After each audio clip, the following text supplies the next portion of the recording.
All right, my guest right now is author David Horowitz, best-selling author. He's got a new book out. And, David, I have to say that I'm not quite sure you could have a better stage to talk about your book following the president's big agenda last night, because the book is called Big Agenda, President Trump's Plan to Save America. How are you? I'm really good. I've just been told that my book is number 5 on the New York Times bestseller list. You'll see it this Sunday. Wow, congratulations. I'm a happy camper. Yeah. I thought it was a terrific speech. Yeah. The Democrats are obviously marching off the cliff. They haven't got a clue. They had a Mayberry RFD on afterwards as their response. I saw somebody say that earlier. It was the equivalent of rolling out Barney Fife after that speech to have the former Kentucky governor on it. Completely irrelevant, too. I mean, the Democrats are a left-wing party, and the left is dominant. The two contenders for DNC chair are extreme leftists. One of them is Louis Farrakhan racist, Keith Ellison, and a Muslim Brotherhood agent is what he is. And he only lost by 13 votes out of over 400 cast. So the Democratic Party is being pulled so far to the left by its activists that it's completely out of touch with reality. They don't know how to deal with a Trump who's very presidential and very positive. Well, I haven't had the opportunity to read your book, but scanning down the previews of it, clearly this isn't something you rolled out overnight, and it is prescient in many ways. I mean, almost like you had a glimpse into what Trump was going to be able to do once he got there, just in terms of the executive orders and some of the appointments that he's made. Let me have you tell my listeners what you're forecasting here. Well, this is because I'm focused on the political struggle. Most Republicans and conservatives are focused on policy. You can't get policy. So a lot of the things that people objected to, although not the Trump grassroots, his pugnaciousness, his refusal to be intimidated by political correctness, his refusal to retreat or back down, his in-your-face, it's really his in-your-face politics, I was thrilled by. And a lot of this book is about what's become of the Democratic Party and how to fight them. And this is the way to fight them. The Republicans you can name on national TV in front of 50 million people would look Hillary Clinton in the eye and say, "You're a liar and a crook." And that's because the Republican Party is intimidated by political correctness. They're afraid of being called racist and sexist.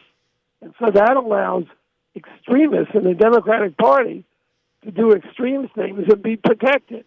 And Elizabeth Warren is a character assassin.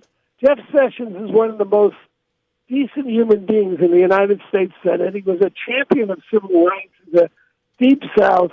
Attorney General, he prosecuted the Ku Klux Klan, desegregated the schools, and she called him a racist. And then when she tried to make a speech confirming that in her view, he's a racist, violating the Senate rules, McConnell said, "Shut up," basically. And the Democrat response is, "Oh, they're silencing another woman." Like this is because she's female instead of that she's a liar and a defamer. But based on what the reaction to this speech last night, and I saw one of the CNN polls, I think, where they said he had some immediate feedback where 70 or 75% of people who watched it had a positive influence. Do you think he's in a position or strategizing this to where if he can get his approval numbers up and more of the public behind him, that he can kind of steamroll some of this through Congress? Yeah, I do. I think the biggest problem he has is Republicans.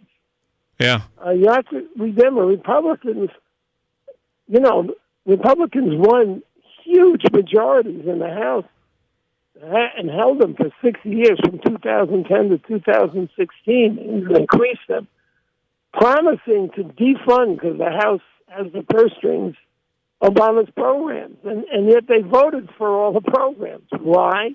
Because they're scared. They're scared of being called obstructionists. They're scared of being called racist. Trump is not scared. That is a game changer in a huge way. It's going to be transformative. My concern is how quickly the Republicans catch up. I was really pleased by their enthusiastic reactions to his speech last night. Yeah, I would agree. And then, of course, I heard Lindsey Graham come out and state afterwards that his budget's dead on arrival, I think is how he put it. Yeah, he's got these snipers in the Republican Party, McCain, Graham, and a few others. Oh, and the Murkowski and Collins. But that's the real battle, because the margin now is so slim. And if he can get some of his positive, he's got tremendous look.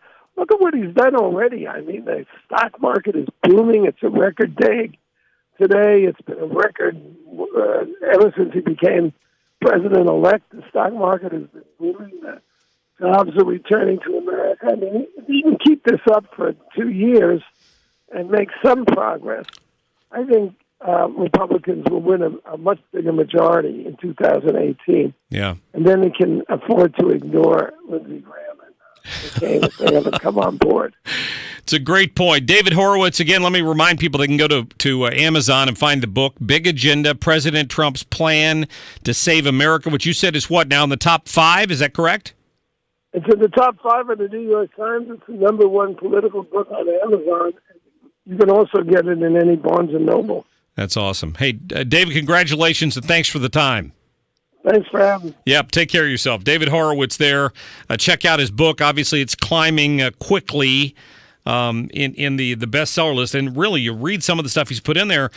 This book was written months ago, and a lot of it has come true already, seriously.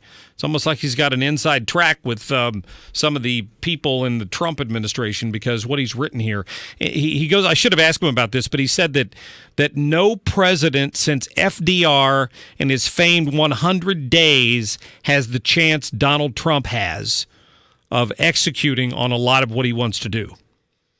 He's just got to get it done. And the key to what David Horowitz just said, in my opinion, Trump is not scared. He's not scared of the establishment. He's not scared of pushback on being politically incorrect. Just like John Boehner and Mitch McConnell and these Republicans have been the last 4 or 5 years. That's refreshing.